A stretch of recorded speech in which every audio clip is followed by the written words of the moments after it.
ఇక ఒక పక్క రాజ్ తరుణ్ పై లావణ్య అనే యువతి కేసు పెట్టడమే కాదు, రాజ్ తరుణ్ నటించిన తిరగబడరా స్వామి చిత్రంలోని హీరోయిన్ మాల్వి మల్హోత్రా అలాగే ఆమె సోదరుడిపై కూడా పోలీసు కేసు నమోదు చేశారు. A1 గా రాజ్ తరుణ్, A2 గా మాల్వి మల్హోత్రా, A3 గా మాల్వి సోదరుడిపై పోలీసులు కేసు నమోదు చేశారు. ఇక గత వారం రోజులుగా రాజ్ తరుణ్ కేసు మీడియాలో హాట్ టాపిక్ గా మారింది. అయితే ఆ కేసు అలా కలకలం సృష్టిస్తున్న సమయంలోనే రాజ్ తరుణ్, మాల్వి మల్హోత్రా జంటగా నటించిన తిరగబడరా స్వామి చిత్రం రిలీజ్ డేట్ అనౌన్స్మెంట్ చేశారు మేకర్స్. ఇక ఈ చిత్రం ఆగస్టు 2న రిలీజ్ అన్నారు.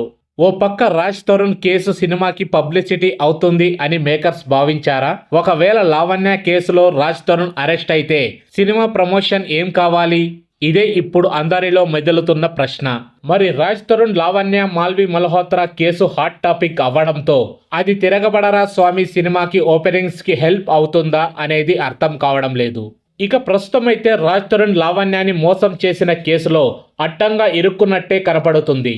ఇక లావణ్య ఫ్యామిలీ నుంచి 70 లక్షలు రాజ్ తరుణ్ తీసుకున్నట్టుగా, లావణ్యకి అబార్షన్ కూడా అయినట్టుగా ప్రూఫ్స్ ని లావణ్య లాయర్ దిలీప్ సుంకర కోర్టులో ప్రొడ్యూస్ చేయడంతో రాజ్ తరుణ్ కి ఈ కేసు బాగా బిగుసుకున్నట్టే కనపడుతుంది.